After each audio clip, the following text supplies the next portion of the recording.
How does a simple block on my husband's number turn into the moment I'm served with legal papers? Can running away for excitement with a man everyone warned me about really end with my own daughter asking why her father looks so sad? What happens when the person I mocked in public turns out to be the only one who can save me from the mess I created? The notification sound from my phone felt like a victory bell. Jonas Pelham has been blocked from contacting you. Finally, I could breathe without his constant questions about where I was going, who I was texting, what time I'd be home. At 33, I deserve better than a husband who treated me like a teenager with a curfew. I stared at our bedroom ceiling, the same boring beige paint Jonas had chosen 3 years ago when we moved into this cramped apartment. Everything about our life screamed mediocrity. His IT manager salary kept us comfortable, but never exciting. His idea of adventure was trying a new restaurant on Friday nights, always with a coupon.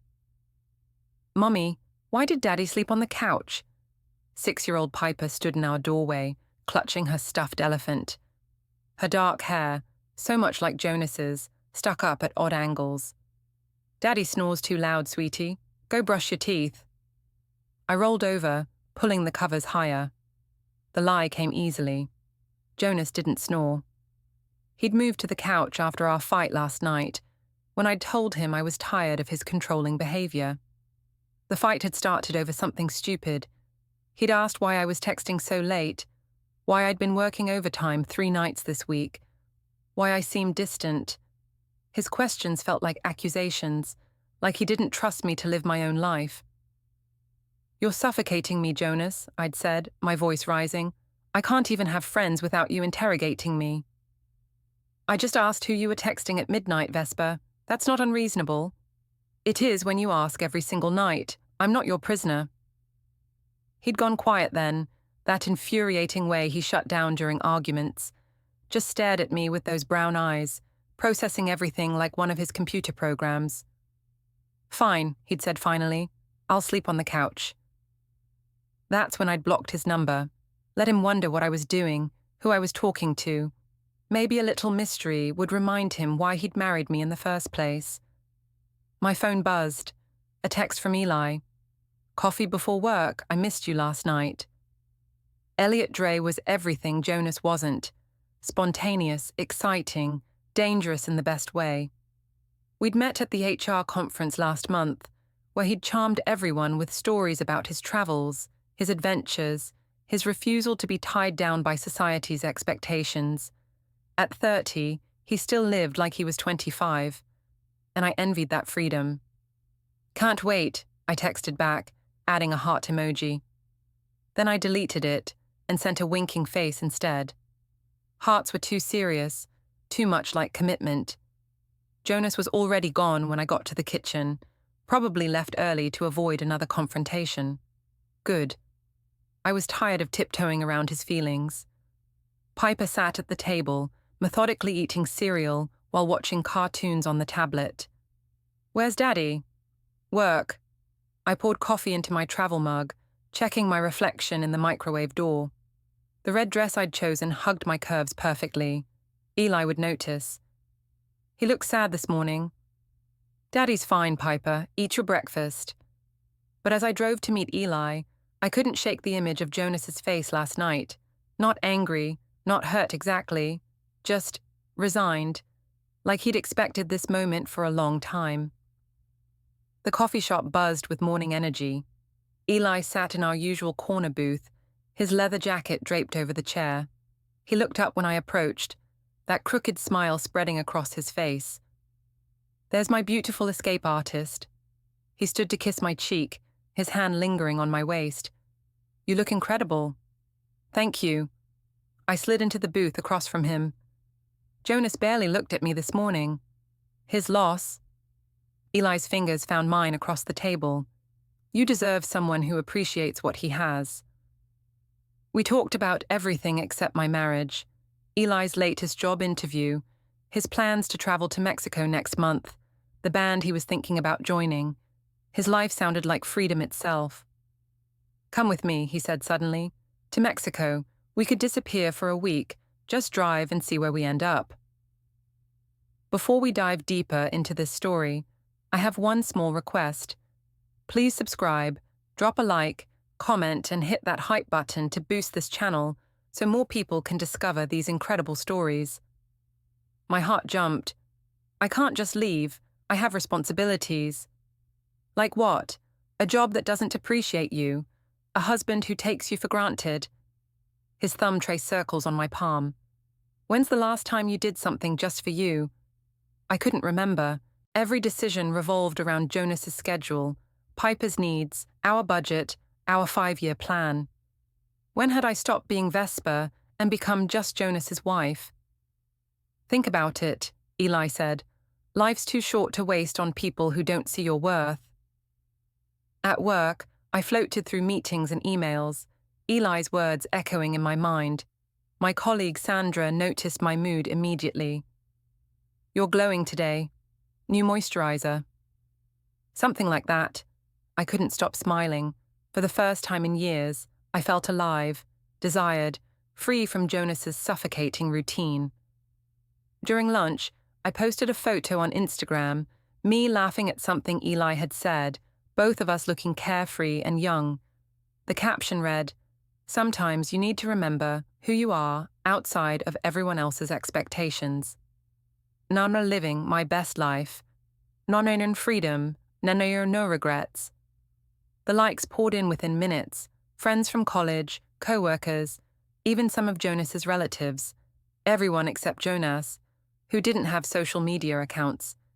He said they were a waste of time, another way he'd become old before his time. My mother called during my afternoon break.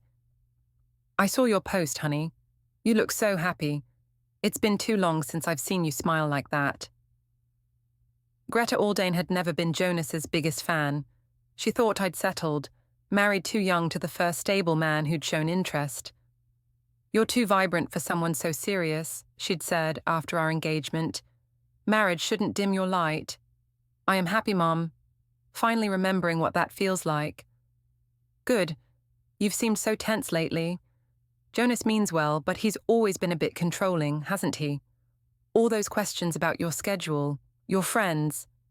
"Exactly. I blocked his number this morning." "Oh my." She sounded delighted. "About time you set some boundaries.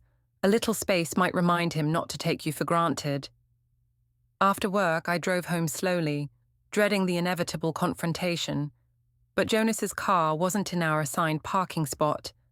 I checked my phone, forgetting I'd blocked him. No missed calls, no texts. Strange, Piper was at the kitchen table with coloring books when I walked in. "Daddy picked me up from school," she announced. "We went to the park." "Where is he now?" "His office. He said he had work to do." She held up her drawing. "Look, it's our family." The picture showed 3 stick figures holding hands in front of a house. But something was off. The daddy figure stood slightly apart from the mommy and little girl, like he didn't quite belong. "It's beautiful, sweetheart." Jonas emerged from his home office around dinner time, laptop under his arm. He looked tired, older somehow. "I'm staying at my dad's tonight," he said, not meeting my eyes. "Piper, get your pajamas. You're having a sleepover at Aunt Naomi's." "Why?" Piper looked between us, confusion creasing her small face. "Mommy and Daddy need to talk about grown-up things," Jonas said gently. "But first, we need some space." After they left, the apartment felt enormous and empty. I ordered takeout and tried to enjoy the silence, but Jonas's words kept replaying. "We need some space." Like he was the one making decisions about our marriage now. My phone buzzed with a text from Eli. "How about that adventure? I'm thinking we start tonight." I stared at the message, my thumb hovering over the keyboard. Jonas thought he could control the situation by leaving first, by taking Piper away, like I was some kind of threat. Maybe it was time to show him exactly how free I could be. "Ready when you are," I typed back. Then I opened my laptop and began researching flights to Mexico. If Jonas wanted space, I'd give him more than he'd bargained for. Eli's apartment smelled like coffee and freedom. Books scattered across surfaces, travel posters covering the walls, a guitar leaning against the window.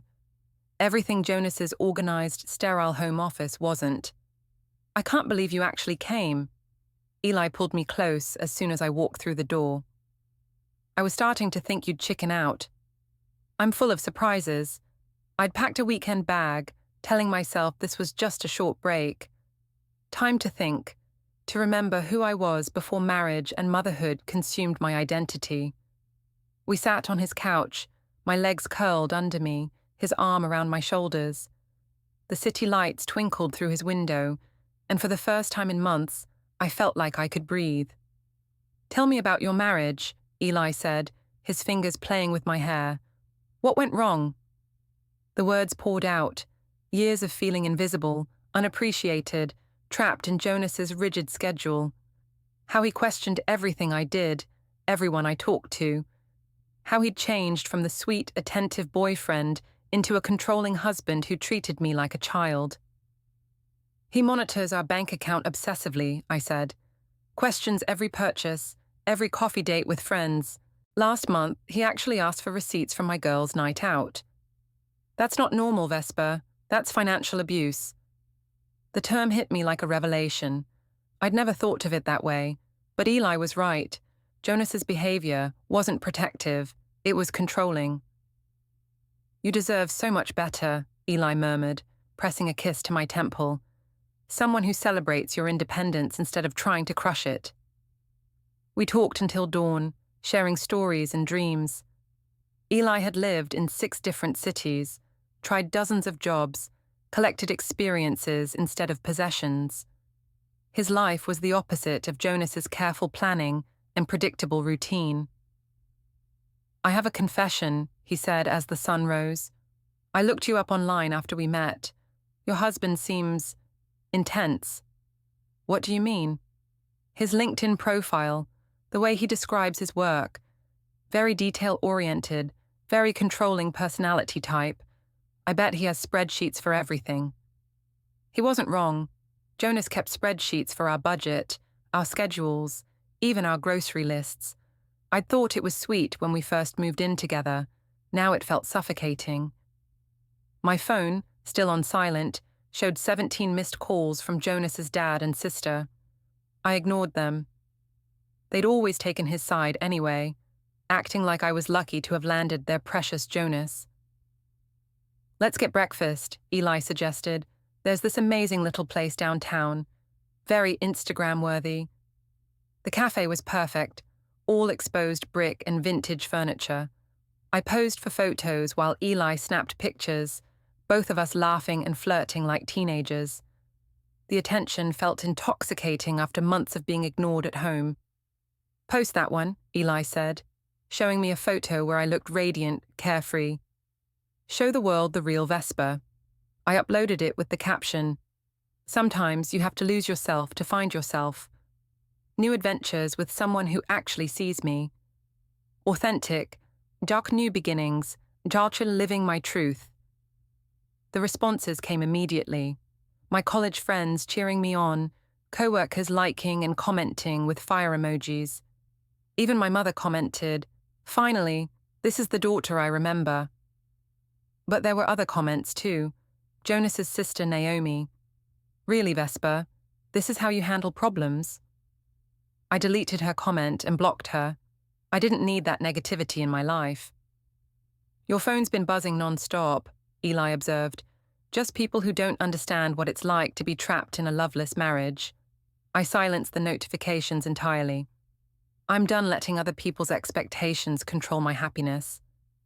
We spent the day exploring the city like tourists. Art galleries, street vendors, a jazz club that served lunch. Eli knew all the hidden gems, the places Jonas would never think to visit. Every moment felt like a small rebellion against the life I'd been sleepwalking through. At the jazz club, I posted a video of us dancing, Eli spinning me around while I laughed. "When's the last time your husband made you feel this alive?" I wrote. "Life's too short for settling." The video got more engagement than anything I'd ever posted. Friends from high school, former colleagues, even some of Jonas's extended family. Everyone could see how happy I looked, how right this felt. "You're becoming quite the social media star," Eli teased, scrolling through the comments on my phone. "People are just happy to see the real me finally." But as evening approached, reality crept back in. I had work tomorrow, responsibilities. Piper would be wondering where I was. "I should probably head home," I said reluctantly. "Or," Eli's eyes sparkled with mischief, "you could call in sick tomorrow. When's the last time you took a mental health day?" "I can't just skip work." "Why not? You said yourself they don't appreciate you. And your husband's already staying somewhere else, right? This is your chance to figure out what you really want." He made it sound so simple, and maybe it was. Maybe I'd been overcomplicating everything, letting Jonas's anxiety and control issues convince me that I was the problem. "Okay," I said, surprising myself. "One more day." We went back to his apartment and ordered takeout, curled up on his couch watching movies I'd wanted to see for months. Jonas always chose documentaries or foreign films, claiming they were more intellectually stimulating. With Eli, I could watch romantic comedies and laugh without judgment. Around midnight, my phone lit up with an incoming call from an unknown number. I almost ignored it, but something made me answer. "Vesper?" Jonas's voice sounded strange, distant. "We need to talk. I blocked you for a reason." "I'm using my dad's phone. Piper's asking for you. She's upset." Guilt twisted in my stomach. "Put her on." "Mommy?" Piper's small voice broke my heart. "Where are you? Daddy said you needed space, but I don't understand." "I'm fine, baby. Mommy just needed a little break." "Are you coming home tomorrow?" I looked at Eli, who was watching me with concern. "Soon, sweetheart. Very soon." After I hung up, the apartment felt different, smaller. The freedom I'd been celebrating suddenly felt selfish. "She's fine," Eli said, reading my expression. "Kids are resilient, and honestly, she's probably better off not seeing you and Jonas fight all the time. We don't fight in front of her. But she feels the tension. Trust me, I grew up in a house like that. Sometimes separation is the kindest thing." He was right. Piper was sensitive, always asking why Daddy looked sad or why Mommy was quiet during dinner. Maybe this break would be good for everyone. I posted one more photo before bed, me and Eli silhouetted against his window, the city lights behind us. Sometimes the universe puts exactly the right person in your path at exactly the right moment, grateful for new perspectives and authentic connections. Blessed our new chapter. The likes and comments poured in, validating my choices. This wasn't just an affair, it was an awakening. For the first time in years, I was living instead of just existing. But as I drifted off to sleep in Eli's arms, I couldn't shake the sound of Piper's confused voice asking when I was coming home. The family dinner was Greta's idea, of course. "You need to show everyone you're thriving," she'd said when she called that morning. "Let Jonas see what he's lost." I'd finally gone home the day before, after 3 days at Eli's apartment. The place felt like a museum. Everything exactly where Jonas had left it. Clean, organized, lifeless. Even Piper seemed subdued when Jonas dropped her off, like she was walking on eggshells. "Where were you, Mommy?" she'd asked, climbing into my lap. "Working through some things, baby. Sometimes grown-ups need time to think." She'd accepted that explanation, but I caught her watching me carefully, like she was afraid I might disappear again. Jonas had been coldly polite during the handoff, discussing Piper's schedule and school events, like we were strangers coordinating a business transaction. No questions about where I'd been, no emotional appeals, just facts and logistics. It was infuriating. Now, getting ready for dinner at Romano's, I chose my outfit carefully. The black dress that hugged every curve, the heels that made my legs look endless. I wanted Jonas to remember what he was losing through his stubborn refusal to fight for our marriage. "You look stunning, honey," Greta said when we arrived. She'd reserved the back room for our extended family gathering, ostensibly to celebrate her birthday, but really to give me a stage for my comeback performance. Jonas was already there with Piper, sitting quietly at the far end of the table. He wore the same blue button-down he'd worn to every family event for the past 2 years. Predictable as always. "Vesper," my cousin Michelle rushed over with air kisses. "You look amazing. That glow is incredible." "Thank you.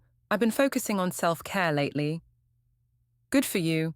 Marriage is hard work, but you can't lose yourself in it." I made sure to laugh loudly at Michelle's jokes, to sparkle in conversations, to be the vivacious woman everyone remembered from before marriage had dulled my shine. Several people commented on how happy I looked, how refreshed. Jonas's father, Arthur, sat beside his son, both of them wearing identical expressions of quiet disapproval. They'd never understood my need for attention, my desire to be seen and celebrated.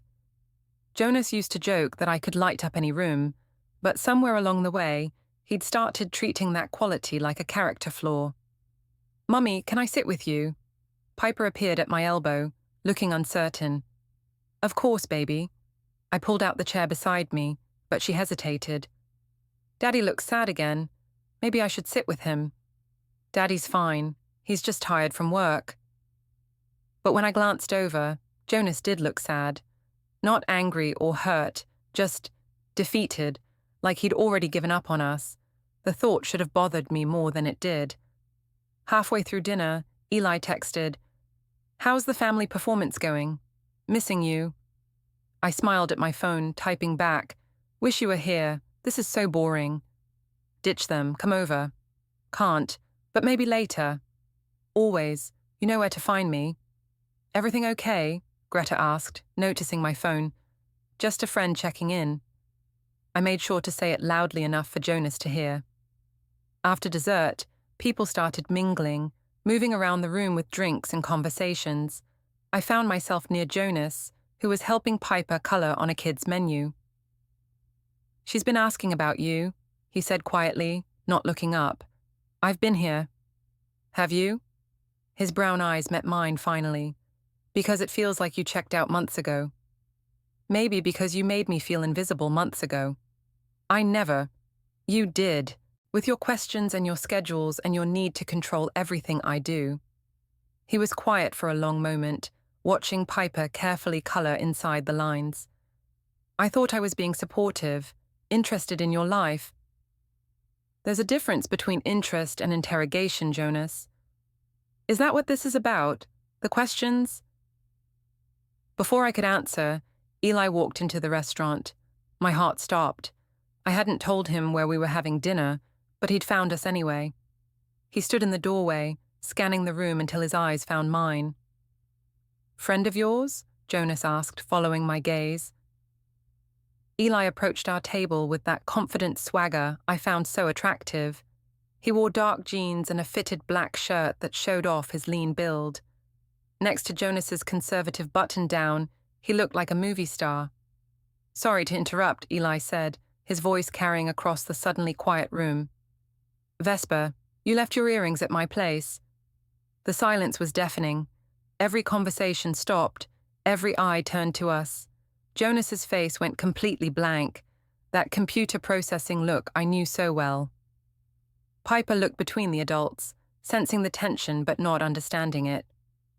"Thank you," I managed, taking the small jewelry box from Eli's outstretched hand. "Everyone, this is Eli. Eli, this is my family." "Pleasure to meet you all." Eli's smile was charming, confident. "Vesper's told me so much about you." Greta recovered first, standing to shake his hand. "Any friend of Vesper's is welcome here. Join us for a drink." "I don't want to intrude." "Nonsense. Vesper, make room." The next hour passed in a blur of forced conversation and barely concealed tension. Eli charmed my mother and cousins with stories of his travels, his adventures, his free-spirited approach to life. He was everything Jonas wasn't: spontaneous, exciting, dangerous. "You're so lucky," Michelle whispered to me. "He's gorgeous." "We're just friends," I said, but loud enough for Jonas to hear. "Right," she winked. "That kind of friend." I caught Jonas watching us, his expression unreadable. When Eli's hand touched my arm during a story, when he laughed at my jokes, when he treated me like the most fascinating woman in the room. This was what I'd been missing. This attention, this appreciation, this feeling of being desired instead of tolerated. "Daddy, I'm tired," Piper announced, climbing into Jonas's lap. "I know, sweetheart. We'll go home soon. Can Mummy come too?" The question hung in the air like a challenge. Jonas looked at me, waiting for my answer. "Mummy has plans tonight," I said, my hand finding Eli's under the table. Jonas nodded once, that same defeated expression crossing his face. "Say goodbye to Mommy, Piper." As they prepared to leave, Jonas stopped beside my chair. "We should talk soon, about arrangements." "Arrangements?" "For Piper. School pickup, weekends. We need to figure out logistics."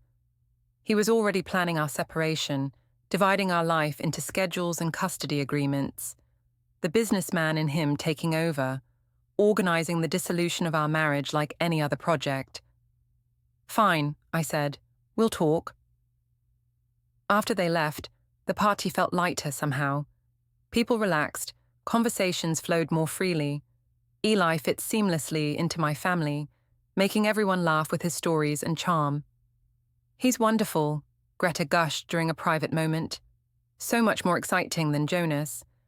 You deserve someone who appreciates your spirit." "It's complicated, Mom." "Only because you're making it complicated. Life's too short to waste on the wrong person." Later, at Eli's apartment, I posted photos from the evening. Me laughing with my cousins, Eli's arm around my waist, both of us looking radiant and happy.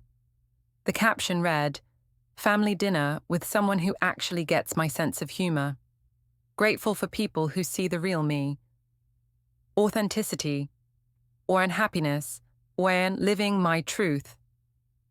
The response was immediate and overwhelming. Likes, comments, shares, friends from college saying they'd never seen me look happier. Co-workers commenting on my glow. Even strangers sharing the post with their own stories of finding happiness after settling for less. "You're famous," Eli teased, scrolling through the notifications. "People are just responding to authenticity. They can see how happy I am." "Your husband didn't look very happy tonight." "Jonas never looks happy. That's his default setting." But even as I said it, I remembered the sadness in his eyes when Piper asked if I was coming home. Not anger or jealousy, just grief, like he was already mourning something that hadn't quite died yet. "His loss," Eli murmured, pulling me closer. "You're incredible, and if he can't see that, someone else will." I fell asleep in Eli's arms, my phone still buzzing with notifications from people celebrating my newfound happiness. For the first time in years, I felt truly alive. But in my dreams, I kept seeing Piper's confused face asking why Daddy looked so sad. The first sign of trouble came on a Tuesday morning. I was at my desk, scrolling through the latest comments on my Instagram posts, when my supervisor knocked on my office door. "Vesper, could I see you for a moment?" Margaret's expression was carefully neutral, the face she wore when delivering bad news. I followed her to her office, my stomach already twisting with anxiety. "I've received some concerns about your recent social media activity," she began, settling behind her desk. "Several colleagues have mentioned that your posts might be inappropriate for someone in HR." "Inappropriate how?" "Well, discussing personal relationships so publicly, especially when it involves family drama. It reflects on the company's professionalism." Heat flooded my cheeks. My personal life is my business. Not when you're posting during work hours, tagging our location, and creating water-cooler gossip that affects office morale. Margaret's voice remained calm but firm. "I need you to be more discreet moving forward." After the meeting, I sat in my car in the parking garage, hands shaking with rage. Even at work, I couldn't escape the judgment and control. Everyone wanted to police my happiness, my choices, my right to live authentically. I called Eli, needing to hear a supportive voice. They're just jealous, he said immediately. You're threatening their safe little world by actually living your life. Maybe I should look for another job, somewhere that values independence. Actually, I've been thinking about that Mexico trip again. What if we made it permanent? I have connections down there, people who could help us start fresh. The idea sent a thrill through me. Complete escape from Jonas's disappointed silences, from Piper's confused questions, from everyone's expectations and judgments. I can't just disappear, Eli. I have responsibilities. Like what? A job that doesn't respect you? A marriage that's already over? Your daughter would be fine with her dad. Don't talk about my daughter.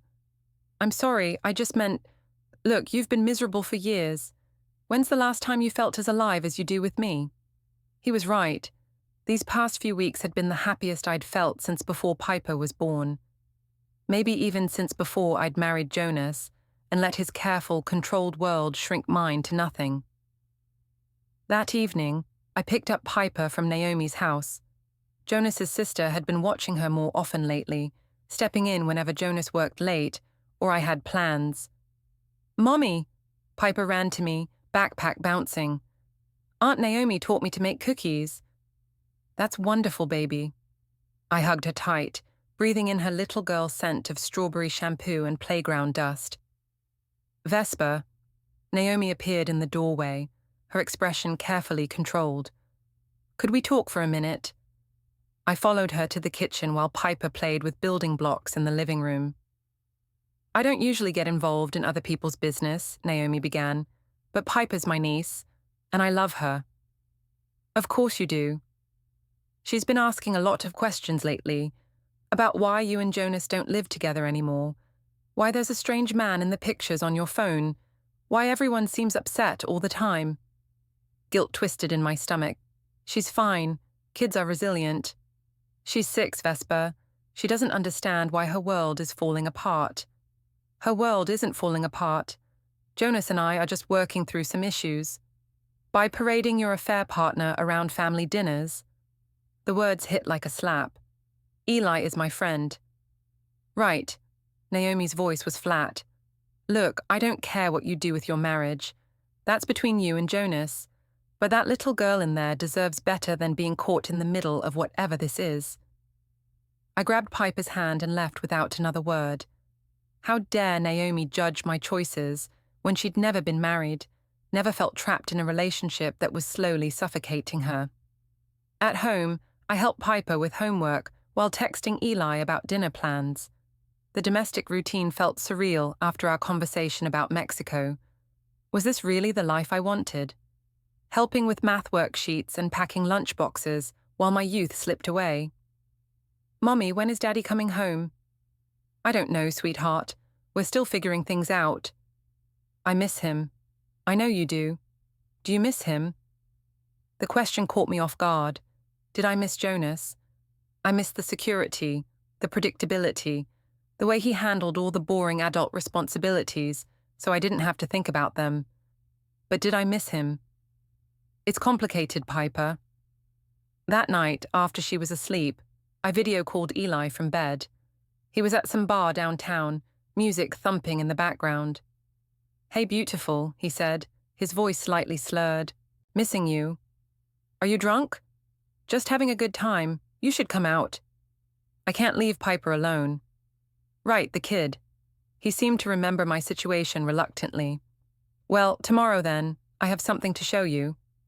The next day, Eli picked me up for lunch looking nervous and excited.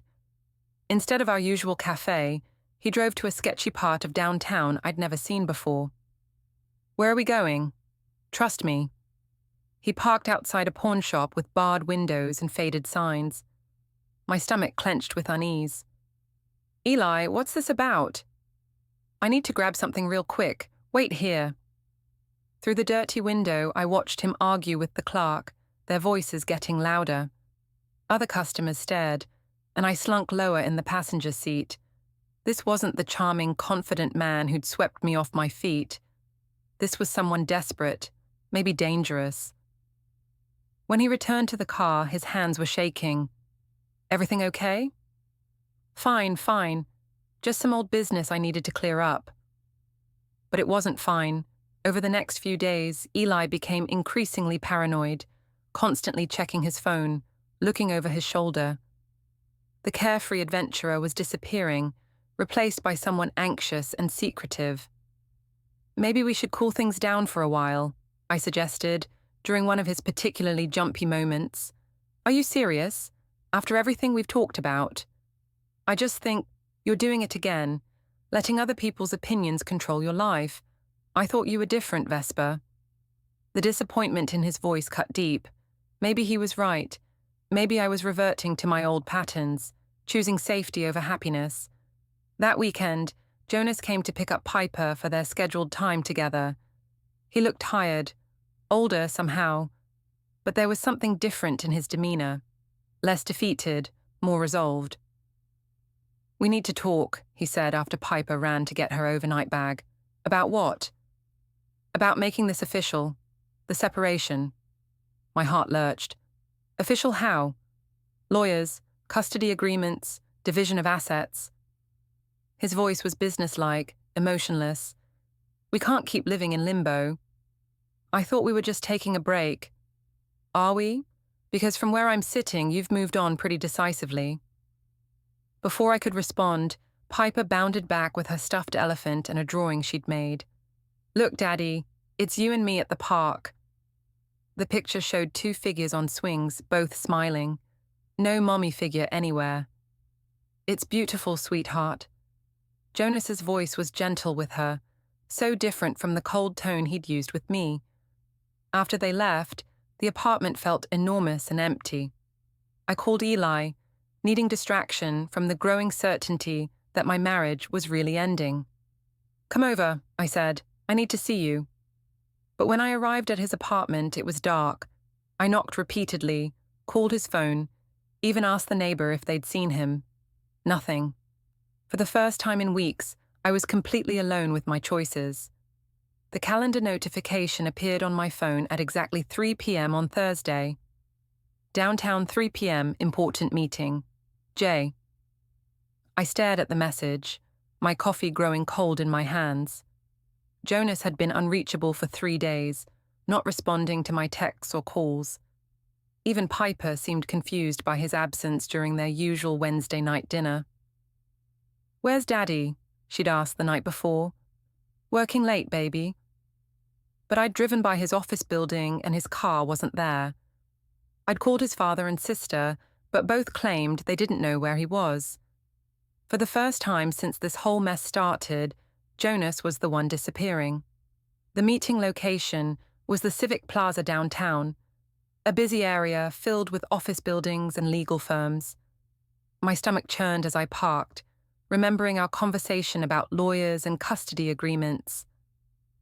Jonas sat on a bench near the fountain, wearing his best suit and holding a manila folder. He looked up when I approached, his expression unreadable. Thank you for coming. What's this about? I sat beside him, maintaining careful distance. I wanted to give you this in person. He handed me the folder. Professional courtesy. My hands shook as I opened it. Legal documents, bank statements, printed screenshots of my social media posts. Everything organized with Jonas's typical methodical precision. What is this? Evidence, documentation, a record of the last 6 months. I flipped through pages of bank statements highlighting charges at restaurants I'd visited with Eli, hotels where we'd spent afternoons, purchases I'd made without discussing them first. You've been tracking me. I've been protecting myself, and Piper. There were screenshots of my Instagram posts, the photos with Eli, the captions about finding authentic happiness and living my truth. Seeing them compiled like this, they looked different. Less like empowerment, more like public humiliation of my husband. This is invasion of privacy. This is documentation of abandonment, adultery, and financial irresponsibility. Jonas's voice remained calm, professional. Everything here is public record or joint account activity. At the bottom of the pile were custody documents, already filed and processed. You're divorcing me? I'm protecting my daughter from an unstable situation. I'm her mother. Yes, and you'll have visitation rights, supervised initially until you demonstrate stability. The words hit like physical blows. Supervised visitation. Like I was some kind of danger to my own child. You can't do this. I can. I have. He stood, straightening his tie. Your boyfriend's legal troubles made the decision easier. What legal troubles? Jonas's expression almost looked pitying. You didn't know. Outstanding warrants, unpaid fines, that incident at the pawn shop last week. My lawyer was very thorough. The ground seemed to tilt beneath me. You had Eli investigated. I had my family's safety investigated. Piper could have been exposed to dangerous situations. She was never with Eli. She was in your car when you picked her up from my sister's house. The same car you'd driven to his apartment an hour earlier. The same apartment where police executed a warrant yesterday. My phone felt heavy in my hands as I searched for Eli's contact. All my calls went straight to voicemail. His social media accounts had been deactivated. It was like he'd vanished completely. Where is he? I assume in custody, but that's not my concern anymore. I stared at the legal documents, the evidence of my affair compiled with devastating efficiency. How long have you been planning this? Since the night you blocked my number, I realized then that you'd already made your choice. I was just frustrated, Jonas. People fight in marriages. People fight. They don't publicly humiliate their spouses, abandon their children, or put their families at risk for strangers with criminal records. He's not a stranger. I care about him. You care about the fantasy he represented. Freedom from responsibility, escape from adult consequences. Jonas picked up his briefcase, preparing to leave. But fantasies end, Vesper. Reality doesn't. So that's it? 7 years of marriage and you just throw it away? I didn't throw it away. You did. I just documented the process. He walked toward the street, leaving me alone with the folder of evidence and the crushing weight of my choices. For months, I'd felt like the victim in my marriage, trapped by Jonas's controlling nature and boring predictability.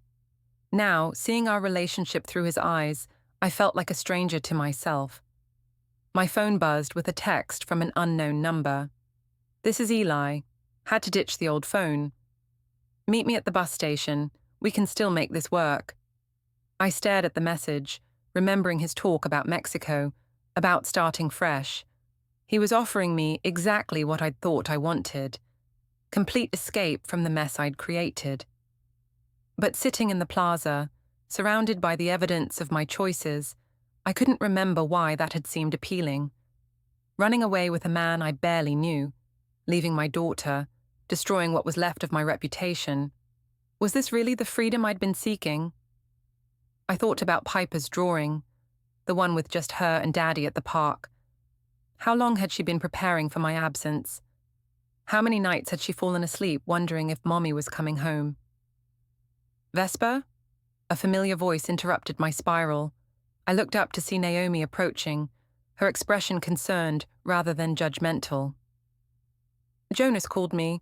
He thought you might need someone to talk to. He sent you to check on me. He sent me to make sure you got home safely. She sat beside me on the bench. He's worried about you. He's divorcing me. Yes. Taking Piper away from me. He's protecting her. There's a difference. I wanted to argue, to defend my choices, but the words wouldn't come. Everything I'd done for the past month suddenly seemed indefensible when viewed through the lens of my daughter's well-being. I messed up, didn't I? Yes, Naomi said gently. But that doesn't mean it's over. Jonas isn't vindictive, Vesper. He just wants stability for Piper. What does that mean? It means if you want to fight for your family, you need to prove you're ready to be a mother and wife again. Not the fantasy version you've been playing on social media, but the real thing. I looked at my phone, at Eli's message promising escape and adventure. Then I looked at the legal documents Jonas had prepared with such careful precision. For the first time in months, the choice felt clear. Can you drive me home? I asked Naomi. I need to delete some photos. The courthouse felt like a stage, with reporters shouting questions as I pushed inside. Jonas sat calm with his lawyer, while mine struggled to keep up. Their case was brutal and clean. Bank records, my social media posts mocking him, and police reports tied to Eli. When I tried to explain loneliness and feeling trapped, it sounded selfish under cross-examination, especially when the video of me laughing about Jonas's boring rules played in court. Jonas testified with steady dignity, saying he wanted Piper to have her mother, but he needed her safe and away from unstable situations and online exploitation.